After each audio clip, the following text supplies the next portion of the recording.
আমাদেরকে যতই গুম করেন, যতই জেলের মধ্যে ঢুকে রাখেন, আমাদেরকে যতই রিমান্ডে দিয়ে মানসিক, শারীরিক, আদর্শিকভাবে টর্চার করেন না কেন, আমরা যতদিন আমাদের ঠোঁটের মধ্যে শ্বাস প্রশ্বাস আসে ততদিন বলতেই হবে ইসলাম এই একমাত্র সঠিক ধর্ম, মুসলমান ছাড়া আর কেউ জান্নাতে যাবে না। আমাদেরকে রিমান্ডে নিয়ে বলছে অমুক হুজুরের মতো হইতে পারেন না, অমুক শাইখের মতো হইতে পারেন না। যারা বলে যে হ্যাঁ হ্যাঁ সকল ধর্মকে সম্মান করা উচিত, নাউযুবিল্লাহ বলেন,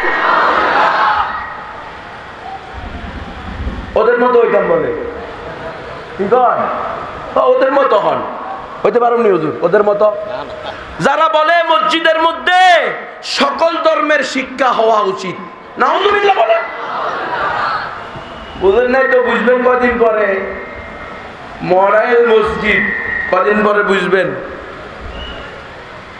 হ্যাঁ, নারীরা মসজিদের সভাপতি, নারীরা ফুল নিয়ে আইসা বেহায়া, বেলাজা, বেশরম, পর্দা নাই মসজিদ উদ্বোধন করে, নাউযুবিল্লাহ। একমাত্র সঠিক ধর্মের নাম কি? মুসলমান ছাড়া আর কেউ জান্নাতে যাবে? এগুলো গোলপাক পেছাইয়া, গোলক দাদার মধ্যে পালাইয়া মুসলমানের সন্তানকে নাস্তিক বানানো হচ্ছে। এই জন্য এই কথাগুলো বারবার বলতে হবে, বারবার শুনতে হবে, বারবার মুজাকারা করতে হবে, বারবার দাওয়াত দিতে হবে। তৈরি আছেন তো? ওদের চলবে, জলুক, জলে।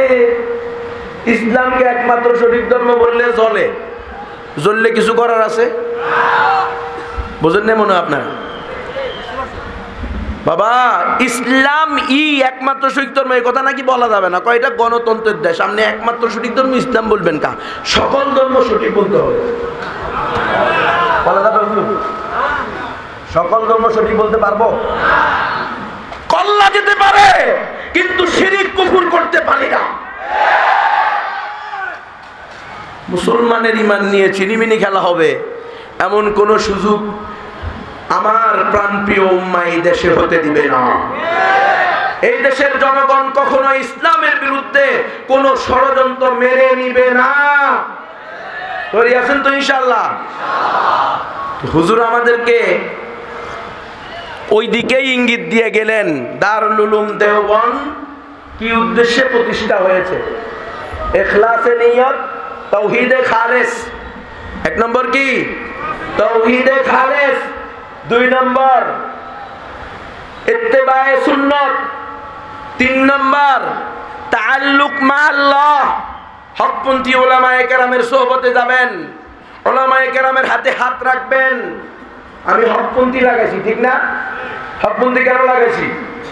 বাতিল পন্থীও থাকতে পারে, কথা বলেন।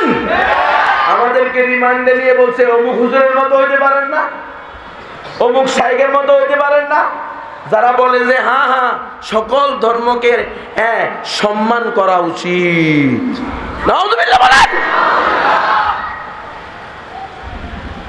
ওদের মতো হইতাম বলে কি কন? ওদের মতো হন, হইতে পারেন নি হুজুর ওদের মতো। যারা বলে মসজিদের মধ্যে সকল ধর্মের শিক্ষা হওয়া উচিত, নাউযুবিল্লাহ বলেন। বুঝলেন নাই তো বুঝবেন কদিন পরে। মডেল মসজিদ কদিন পরে বুঝবেন। হ্যাঁ, নারীরা মসজিদের সভাপতি, নারীরা ফুল নিয়ে আইসা বেহায়া, বেলাজা, বেশরম, পর্দা নাই মসজিদ উদ্বোধন করে, নাউযুবিল্লাহ। খবরদার, আমরা নারী বিদ্বেষী না। আজকে যদি আমার মা না হইতো আমি দুনিয়াতে আসতাম না। আমার মা ব্যতীত আমার অস্তিত্বই তো নাই, ঠিক কিনা? হ্যাঁ, আল্লাহর কুদরত আছে। আল্লাহ মা সারা বানাইতে পারেন, বাপ সারা বানাইতে পারেন, আদমকে বানাইছেন। আল্লাহর কুদরত আছে, আল্লাহ বাবা সারা বানাইতে পারেন, ঈসা আলাইহিস সালামকে বানাইছেন। আল্লাহর কুদরত আছে, আল্লাহ কোন চাকরি বাকরি ছাড়া খাওয়াইতে পারেন, বনি ইসরাইলকে একাধারে 40 বছর খাওয়াইছেন। আল্লাহর কুদরত আছে, আল্লাহ তাআলা মাছের পেটেও ইউনূস আলাইহিস সালামকে পালছেন। আল্লাহর কুদরত আছে আগুনের ভিতরে থেকেও আল্লাহ তাআলা আগুনকে হুকুম দিয়েছেন, খবরদার কুনি বারদাম ওয়া সালামান আলা ইব্রাহিম। আগুন বাধ্য হয়েছে। এটা হলো আল্লাহর কুদরত। কিন্তু আল্লাহর ক্ষমতা, আল্লাহর সুন্নত, এটা হলো আল্লাহর ক্ষমতা। আল্লাহ চাইলে হ্যাঁ যে কোনো জিনিস, ইযা আরাদনা বিশাইইন আইয়াকুলা লাহু কুন ফায়াকুন, আল্লাহ যখন কোনো জিনিস করতে চান, ইন্নামা কাউলুনা লিশাইইন ইযা আরাদনাহু আন নাকুলা লাহু কুন ফায়াকুন। আল্লাহ যখন চাইবেন কোনো কিছু হওয়ার জন্য, আল্লাহ বলবেন হও, হয়ে যাবে। এটা তো আল্লাহর কুদরত, আমরা বিশ্বাস করি। কিন্তু আল্লাহর সুন্নত হলো আল্লাহ স্বাভাবিকভাবে সন্তান দিবে বাবা মায়ের মাধ্যমে। আল্লাহ স্বাভাবিকভাবে মুসলিম উম্মাহকে বিজয় দিবে। মুসলিম উম্মাহ যখন তার হাতে লোহা তুলে নিবে তখন। আপনি হাত বগলের নিচে দিয়ে কইবেন আল্লাহ রহমান, আল্লাহ রহিম, আল্লাহ কারিম, আল্লাহ সত্তার, আল্লাহ গফফার, আল্লাহ নাসির, আল্লাহ ফাতিহ। আল্লাহ তুমি আমার বিজয় দিয়ে দাও, আমি পারো না যুদ্ধ করতে, তুমি যুদ্ধ করো। ইহুদিদের সাথে তুমি যুদ্ধ করো, শাতিমুর রাসূলকে তুমি শায়েস্তা করো। আল্লাহ কয় না, কাতিলুহুম ইউআযিবুহুমুল্লাহু বিআইদিকুম, তোমরা তাদের সাথে যুদ্ধ করো, আমি তোমাদের হাত দ্বারা ইসলামের দুশমনদেরকে শাস্তি দিব। কে বলছে? কথা কোন? কে বলছে? আল্লাহ বলছে। আর আমি এত বড় পীর, এত বড় শায়খ, এত বড় আল্লামা, এত বড় খতিব, এত বড় ওয়াইজ, আমি কি এই কাজ করতে পারি? তা আমি আসলে বড় না, নিজেরা আমি বড় বানাইছি। আল্লাহর হুকুম মানতে আমার লজ্জা লাগে, শরম লাগে, ভয় লাগে। আল্লাহকে ভয় লাগে না, তাহলে আমি কিসের বড় রে? কথা বুঝছেন? এজন্য আমি বলছি হক্কানি রব্বানি উলামায়ে কেরামের সাথে থাকবেন ইনশাআল্লাহ। কোন উলামায়ে শিরারুল উলামা নষ্ট, ভ্রষ্ট, ভ্রান্ত আলেম হইলেও সে ভ্রান্ত। যে আলেম বলে মহামান্য মহামানব আধ্যাত্মিক পুরুষ, তার থেকে আমরা উৎসাহ পাই, উজ্জীবিত হই, সে কি কোনোদিন হক্কানি আলেম হতে পারে? যে আলেম বলে সকল ধর্ম সমান, সে আলেম কি কোনোদিন হকপন্থী হতে পারে? না। যে আলেম বলে জিহাদকে সন্ত্রাস, মুজাহিদদেরকে সন্ত্রাসী বলে গালি দেয়, ওই আলেম কি কোনোদিন হকপন্থী আলেম হতে পারে? হ্যাঁ, আমি কিন্তু সন্ত্রাসকে আবার জিহাদ বলতেছি না। সন্ত্রাস কবিরা গুনাহ, হারাম, অন্যায়ভাবে নিরপরাধ মানুষ তো দূরের কথা, জীবজন্তুকেও তো অন্যায়ভাবে মারা নিষেধ। কথা বলেন তো, সেখানে আপনি অন্যায়ভাবে মানুষ হত্যা করবেন কেমনে?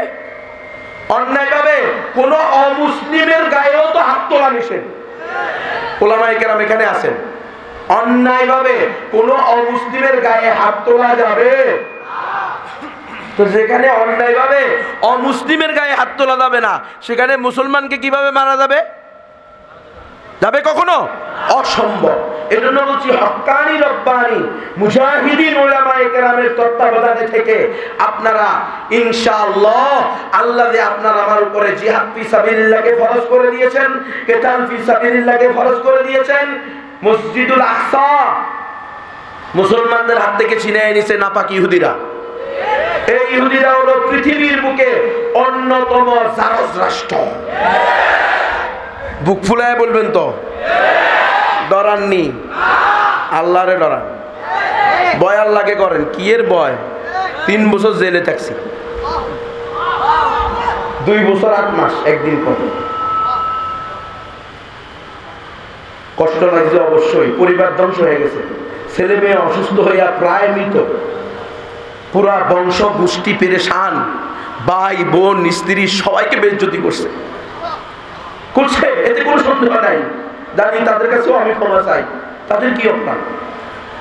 আমি যদি অপরাধী হই, এদেশে আদালত আছে না নাই? কোথায় আদালত? গুম কেন? 10 দিন পর্যন্ত কেন আমার আত্মীয় স্বজন জানে না আমি দুনিয়াতে না দুনিয়া থেকে চলে গেছি? কেন ওলামায়ে কেরাম গুম থাকবে? কি অপরাধ? ইসলাম একমাত্র সঠিক ধর্ম, এই কথা বলা অপরাধ? জিহাদ ফি সাবিলিল্লাহ, কিতাল ফি সাবিলিল্লাহ এটা আল্লাহর দেওয়া ফরজ ইবাদত। এটা সন্ত্রাস না, জঙ্গিবাদ না, উগ্রবাদ না, এটা আল্লাহর দেওয়া ফরজ ইবাদত। এই কথা বলাই তো অপরাধ নাকি? হ্যাঁ, এটার বাইরে কি কিছু করতে পারুন না? হুজুর কি কর, জিহাদের কি সন্ত্রাসী কথা দেব? হুজুর কয় লা হাওলা ওয়ালা কুওয়াতা ইল্লা বিল্লাহ। আল্লাহু আকবার। মুমিন মুসলমান সতর্ক হয়ে যান। আমাদেরকে মেরে ফেলছে, আধা মরে গেছি আর আধা আছে। কথা বলতেন নাই? আল্লাহ হায়াতে রাখছে, আপনারা দোয়া করছেন। পুরা দেশের মুসলমান তৌহিদবাদী ইমানদার দেশবাসী আমার জন্য দোয়া করছে, উলামায়ে কেরামের জন্য দোয়া করছে। আল্লাহ আপনাদের এই দোয়াকে কবুল করেন। এই ভালোবাসা মহব্বতকে আমাদের উভয় পক্ষের জন্য নাজাতের উসিলা হিসাবে কবুল করেন। এই এখন সাহেব বলে গেছেন, এখন বলে গেছেন যে যত নির্যাতিত হবেন আল্লাহ তাআলা তত উপরে উঠাবে। উলামায়ে কেরাম যখন নির্যাতিত হয় তখন উপরে উঠায়। আল্লাহ আপনাকে সকল ভালাই দান করুক, সকল খারাপি থেকে হেফাজত করুক। আপনারা দোয়া করবেন। এই শায়েখরা হলেন আমাদের প্রেরণা। আমাদেরকে অন্তর থেকে মহব্বত করেন, ভালোবাসেন, অন্তর দিয়ে আমাদের জন্য দোয়া করেন। অনেক চেষ্টা করছেন আমার জামিনের ব্যাপারে, অনেক দৌড়াদৌড়ি করছেন, যেখানে যেখানে যাওয়া দরকার বলা দরকার বলেছেন। আল্লাহ আরো যত উলামায়ে কেরাম এখনো জেলখানায় পড়ে আছে, আল্লামা মামুনুল হক সাহেব দামাত বারাকাতুহুল আলিয়া, আল্লামা জসিমউদ্দিন রহমানী সাহেব দামাত বারাকাতুহুল আলিয়া সহ আরো অনেক উলামায়ে কেরাম 17 বছর 13 বছর 12 বছর 9 বছর 10 বছর পড়ে আছে তো পড়ে আছে। আল্লাহ তাদেরকেও বের করে আনার তৌফিক দান করেন। আল্লাহ অনতিবিলম্বে এই দেশের মুসলমানদের দিল ঠান্ডা করে সকল মুসলমানদেরকে জেলখানা থেকে মুক্তির ব্যবস্থা করেন। এই আল্লাহ পারে কি পারে না? পারে কি পারে না? আপনারা দোয়া করতে হবে। আমি বলতেছিলাম এই মসজিদুল আকসা আজকে ইহুদিরা দখল করে রাখছে। পৃথিবীর মধ্যে অন্যতম জারজ রাষ্ট্র হলো এই ইহুদি রাষ্ট্র। সুতরাং এই ইহুদিদেরকে আমরা অনেক বড় মনে করি, এদেরকে বড় মনে করার কিছু নাই। আল্লাহ বলে দিয়েছেন ওয়ালা তাহিনু ওয়ালা তাহজানু ওয়া আনতুমুল আ'লাউনা ইন কুনতুম মুমিনিন। দুঃখিত হইও না, ব্যথিত হইও না আমার বান্দা বান্দীরা, পেরেশান হইও না। তোমাদেরকে গুম করা হচ্ছে, তোমাদেরকে জেলখানায় বছরের পর বছর বিনা বিচারে অন্যায়ভাবে আটকিয়ে রাখা হচ্ছে। তোমরা মন ভেঙে ফেলো না। ওয়া আনতুমুল আ'লাউন, আগামী ভবিষ্যতে তোমরাই হবা বিশ্বের সুপার পাওয়ার।